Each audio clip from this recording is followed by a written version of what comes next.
This man cannot remain in power.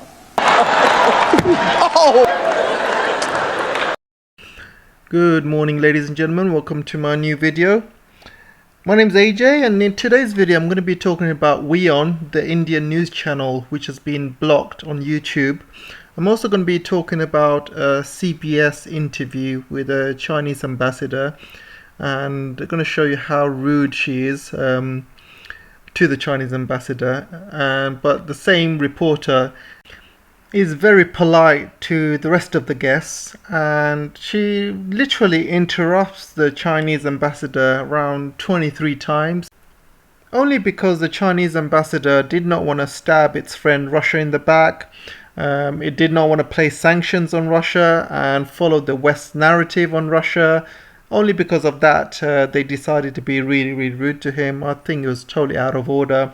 And I'm also going to finish the video with an audience member asking a genuine question on a live TV show. And because it's not with the narrative and he goes completely against the narrative, he gets booted out of the audience. It's really funny to watch, and also cringeworthy.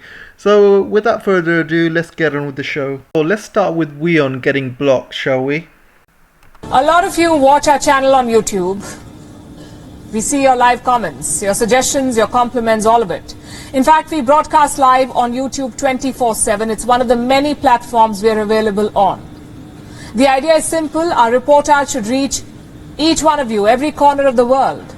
It should be easily accessible. It should inform your opinion, and every day we try our best to do that. But it seems YouTube does not approve. Earlier this week, they blocked our channel on the 22nd of March. They banned Wion from YouTube for 7 days. No new uploads, no videos, a total block. And a lot of you have noticed this. A lot of you have been writing to us, asking why isn't Wion posting videos anymore? When will we start publishing content on YouTube? First of all, thank you all for your concern and trust. You deserve to know what is going on, and I must tell you why YouTube has blocked us. Finally, I want to end the video with an Australian audience member being heckled and kicked out of a show just because he's got an alternative point of view. I just want to show you this. So as someone who comes from the Russian community here in Australia, I've been pretty outraged by the narrative created by our media depicting the Ukraine as the good guy and Russia as the bad guy. Believe it or not, there are a lot of Russians here and around the world that support what Putin is doing in the Ukraine, myself included. Since 2014, the Ukrainian government, together with Nazi groups like the Azov Battalion, have besieged the Russian populations in the Donbass, killing an estimated 13,000 people, according to the United Nations. That's a lie. That's a lie. Could I finish? Just quickly finish, and then we'll come to that and put that to the panel. So my question is, where was your outpouring of grief and concern for those thousands of mostly Russians? Okay.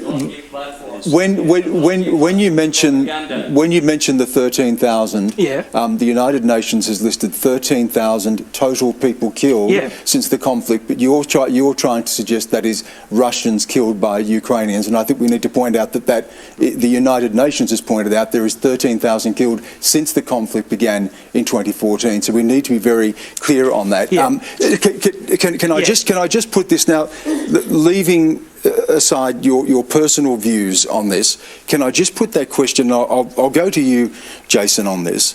The idea that there is a moral equivalence or there is two sides, we know that Vladimir Putin has said that there were provocations as he sought, the encroachment and enlargement of NATO. He has claimed there is a genocide in the Donbass, which the evidence has not been presented to support that, but he has claimed there is a genocide in the Donbass, which the evidence has not been presented. Finishing what's happening on the ground. People here have been talking about family who are suffering and people are dying. And I understand you wanted to ask your question about, is there some reasoning for this? But you supported what's happening, hearing that people are dying, and can I just say I'm just not comfortable with you being here? Could you please leave? I've been... It's really... No, Sasha, I'm sorry. You can ask a question.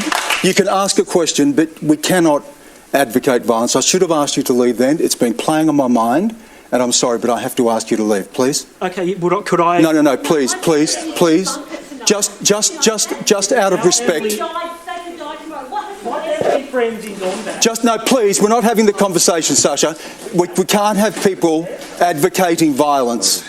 And I should have asked you to leave. It's been playing on my mind. I wanted to have a proper conversation about these things, but I have to ask you to leave. I'm really sorry.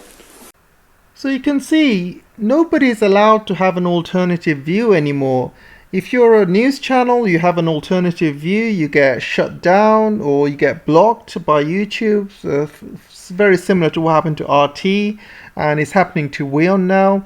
If you're in an interview in an American talk show, or even in any Western talk show, you get heckled. They're very rude towards you. They don't let you finish your sentence. You're made to look like a fool. And if you're an audience member, or if you're anyone in the public and you have an alternative point of view, you get heckled, you get kicked out, you get sanctioned, you get beaten up, you get thrown in jail. Basically, if you live anywhere in the West and you go against the narrative, you have a completely different point of view, you basically get cancelled. And this is the cancel culture we live in. And unfortunately, I live in the West, and I find all of this behavior completely despicable, completely disgusting, and I am quite ashamed that the West are going through these lengths. These reporters, mainstream media, politicians, even YouTubers and general public that are just cancelling people left, right and centre just because they don't agree with it, or they're not being given an opportunity to talk in a different point of view.